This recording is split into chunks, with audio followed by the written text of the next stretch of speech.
चोर चेटकीण. मेहुलपूर गावात सुधा नावाची एक महिला राहत होती. सुधाला एक खूप वाईट सवय होती. तिला स्वच्छ पाण्याची किंमत नव्हती. त्यामुळे ती पाण्याला उगाचच रस्त्यावर आणि नाल्यामध्ये वाहून टाकायची. तिच्या या सवयीमुळे तिचा नवरा राधे सुद्धा खूप त्रासलेला होता आणि तिला नेहमी समजावत असे. तुला किती वेळ सांगितलं आहे की पाणी अमूल्य गोष्ट आहे, त्याला या तऱ्हेनं फुकट नको घालवूस. पाणी अमूल्य आहे, पण कशी अमूल्य गोष्ट आहे? विहीर, तलाव सर्व तर पाण्याने भरलेले आहेत. जर तुझ्यासारखे विचार करणारी लोक अशाच तऱ्हेने पाणी वाया घालवू लागले तर आपल्या मुलांसाठी पण पिण्यासाठी सुद्धा पाणी राहणार नाही. राधे याप्रमाणे नेहमी सुधाला समजावत असतो, पण ती तरीही पाणी वाया घालवणे सोडत नव्हती. मग एक दिवशी, सुधा, ए सुधा, आज विहिरीवरून सुद्धा पिण्याचं पाणी घेऊन नाही आलीस का? थोड्या वेळापूर्वीच तर घेऊन आले होते, पण मग पाणी कुठे निघून गेलं? मला काय माहिती कुठे गेलंय ते. इथे तर सर्व भांडी रिकामी आहेत. हे ऐकून सुधा आश्चर्यचकित होते आणि मग परत विहिरीवरून पाणी घेऊन येते. पण जेव्हा ती विहिरीवरून पाणी घरात आणून ठेवते तेव्हाच ते पाणी भांड्यातून गायब होतं. अरे, हे काय? मडक्यातलं पाणी आपोआपच गायब होतंय. हे जातंय तरी कुठे? सुधा हे बोलतच असते की तेवढ्यात तिच्या समोर एक चेटकीण प्रकट होते आणि चेटकीण, तू तू मडक्यातलं पाणी पितेस? हो, पीत आहे. माझी तर इच्छा आहे की तुझं रक्तच पिऊन टाकू, पण मी असहाय्य आहे कारण मी पाणी चोर चेटकीण आहे. पाणी चोर चेटकिणीला बघून सुधा ओरडायला लागते आणि तिचा आवाज ऐकून राधे धावत तिथे येतो. पण तो तिथे पोहोचण्यापूर्वीच चेटकीण तिथून गायब होते. अरे काय झालं? काय वेड्यासारखी तू एवढं ओरडत आहेस? घरात चेटकीण आहे, पाणी चोर चेटकीण. हे बघा, आत्ताच मी पाणी घेऊन आले होते आणि ती सगळं पाणी चोरून घेऊन गेली. सुधाच्या या सांगण्यावरून राधे मडक्यात वाकून बघतो. अरे हो, मडकं तर रिकामं आहे, पण मडक्यातून पाणी चोरणारी चेटकीण कुठेच दिसत नाहीये मला. अहो, आत्ताच तरी ती होती. तुम्ही आल्यावर ती कुठेतरी गायब झाली. त्या दिवसापासून ती चेटकीण गावातच फिरू लागली आणि त्या लोकांवर लक्ष ठेवू लागली जे पाणी वाया घालवतात. जो माणूस पाणी वाया घालवताना तिला दिसतो त्याच्या घरातील पिण्याचे, अंघोळीचे व धुण्याचे पाणी ती चोरून नेते. अरे बघा, चेटकीण आमच्या घरातलं पाणी चोरून नेत आहे. चुप रहा, पाण्याचा शत्रू.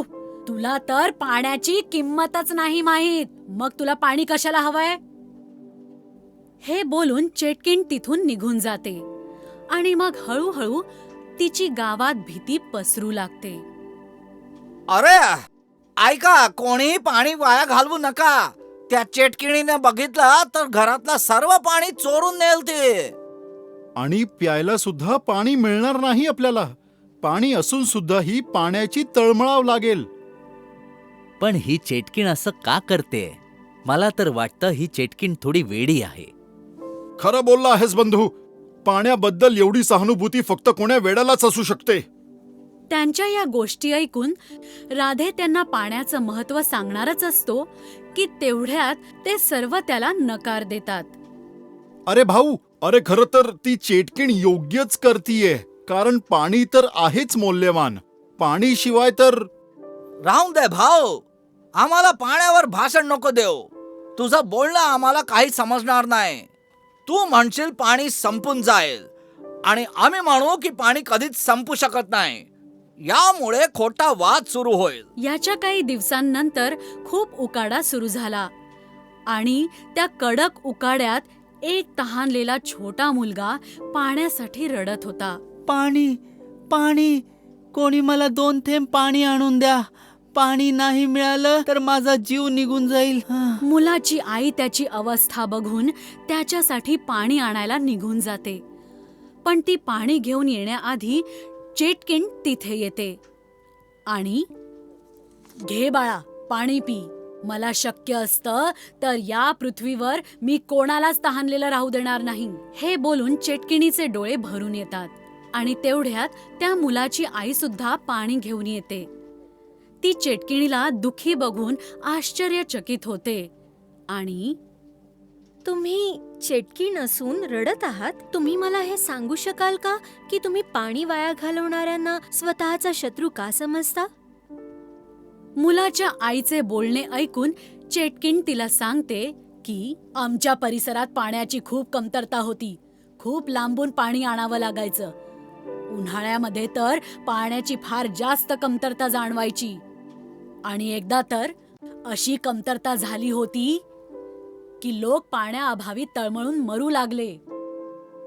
हे बोलून चेटकिण रडायला लागली. आणि अशा प्रकारे मला मरण आले. आणि मग जेव्हा मी या परिसरात आले आणि लोकांना निर्दयीपणे पाणी वाया घालवताना बघितलं, तेव्हा मला त्यांचा खूप राग आला आणि मी त्यांना धडा शिकवण्यासाठी चेटकिण बनले. ज्यावेळी चेटकिण तिची कहाणी सांगत होती त्याच वेळी नशिबाने गावातील लोक लपून सर्व काही ऐकत होते. पण तिचे बोलणे ऐकून गाववाल्यांना खूप लाज वाटते आणि ते चेटकिणीसमोर येऊन म्हणतात, आम्हाला माफ कर चेटकीण. आम्हाला पाण्याचे महत्व माहित नव्हते आणि म्हणूनच ते वाया घालवताना जराही विचार करत नव्हतो. पण आता आम्हाला कळलं आहे की पाणी किती मौल्यवान आहे. आणि पाणी नसेल तर माणूस आणि सर्व जीवजंतू मरून जातील. आम्ही आज शपथ घेतो की पाणी वाया घालवणार नाही आणि कोणाला तसं करू देणार नाही. गावकऱ्यांचे बोलणे ऐकून आणि त्यांनी घेतलेल्या शपथेमुळे चेटकिणीचा सर्व राग आणि दुःख निघून जाते. मग चेटकिण शांत होते आणि तिथून कायमची निघून जाते. या प्रकारे चेटकिणीमुळे गावकऱ्यांना हा धडा मिळतो की पाण्याला वाचवूनच आयुष्य वाचवू शकतो.